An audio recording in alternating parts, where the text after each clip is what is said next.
Hi there, welcome to another episode. In this episode, I'd like to talk about another recent news story that's been hitting the world. Is that at one of the Tesla plants, one of the female workers experienced sexual harassment over a long period of time by the look of things. And she would call it nightmarish conditions, working a night shift.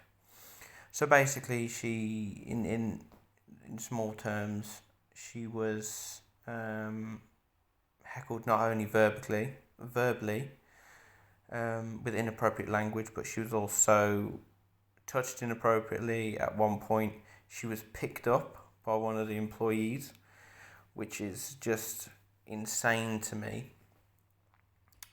And so literally, she was lifted off the ground so she couldn't move or fight against it, and it's just so this went on for 3 years. Now obviously you can never know 100% both sides of it. Did she advertise this internally? Did she go to the HR department? Did she make a complaint? These kind of information we just don't have access to right now. But what's really interesting to me is, I know sexual harassment and abusive, and especially like racial harassment and stuff like that, or any kind of abuse of any kind, seems to happen more and more in larger companies. There's no real...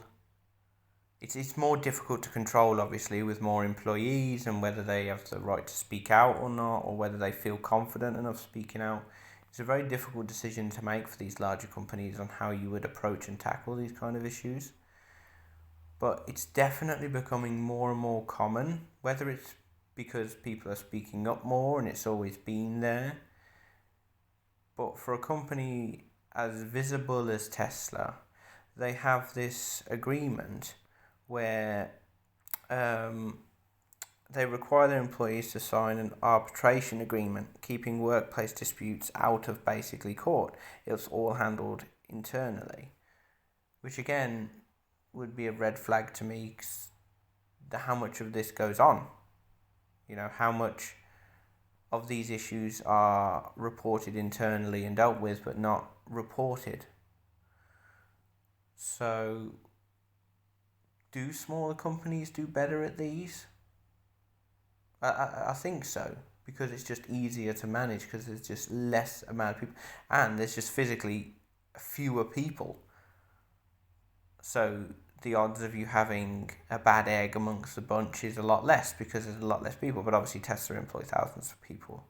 But it's no excuse. Whatever's happened there needs to get sorted, and it needs to be looked at on not just that site's location, but on a company level, of what has gone wrong there, of what their processes are for looking after for women and for men, and if it's racial abuse or gender discrimination, or however it is, companies need to know.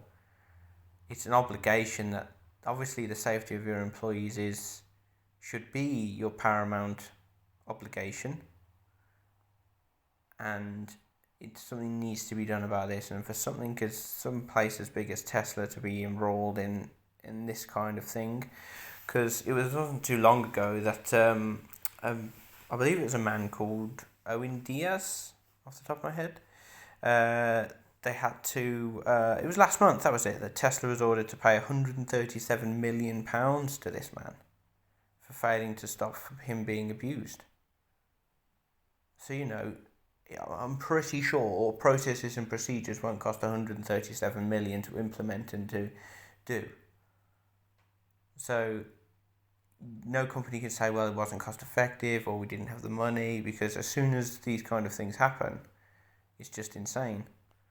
But yeah, I'm just quite shocked about that, to be honest. It's described as, in this one article, nightmarish harassment. So I dread to think what this poor woman went through at the factory. But yeah, hopefully it all gets sorted. Hopefully she gets the compensation that she deserves from the law.